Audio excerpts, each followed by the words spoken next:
Greetings again, teammates. Welcome to this episode of the LDHR Toolman.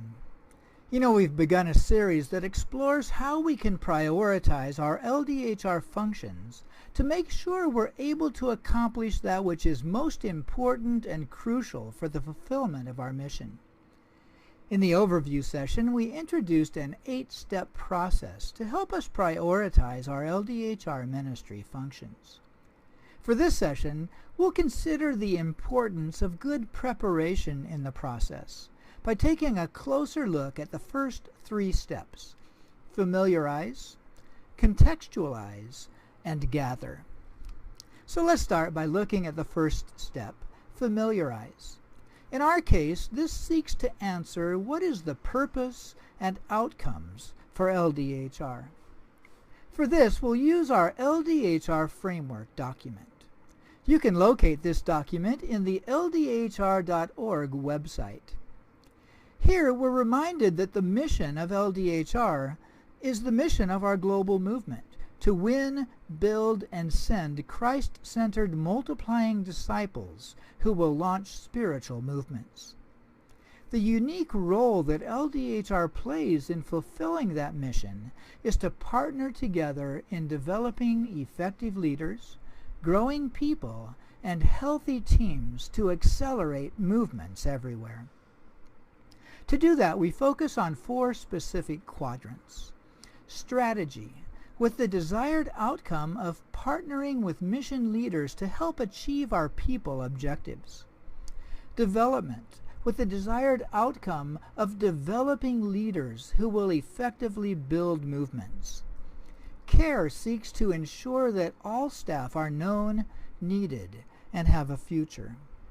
And finally, processes, with the outcome of implementing processes that help make staff life easier rather than burdening people down. In the document, you can find more details about the elements of each quadrant.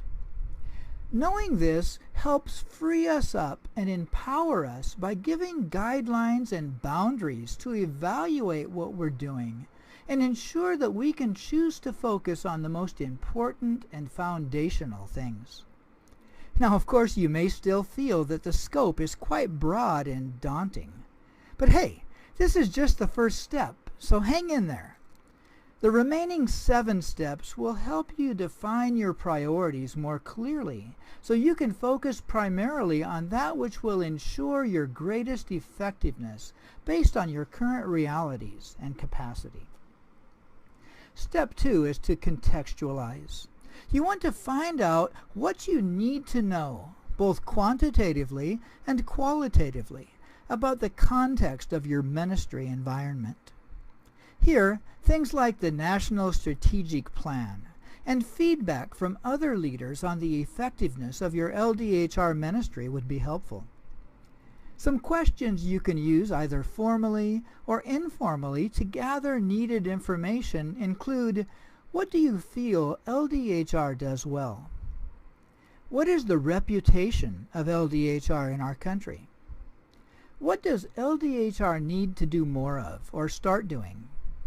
What does LDHR need to do less of or stop doing? And how can LDHR better serve you? But even if you don't have much formal information available, you can still just go with what you've got. The third step is to gather a group of people to discuss and assess your LDHR ministry.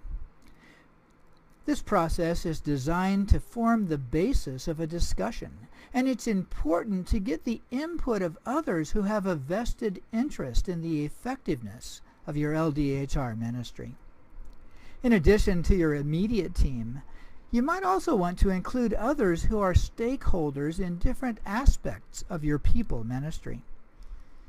You should also make sure that you include strategic thinkers who may be able to offer different perspectives to the discussion.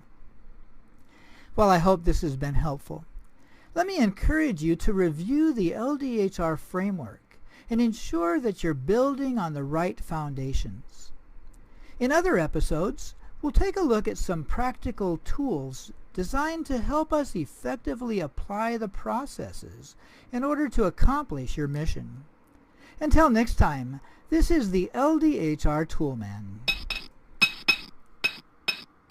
Have a great day using your LDHR tools.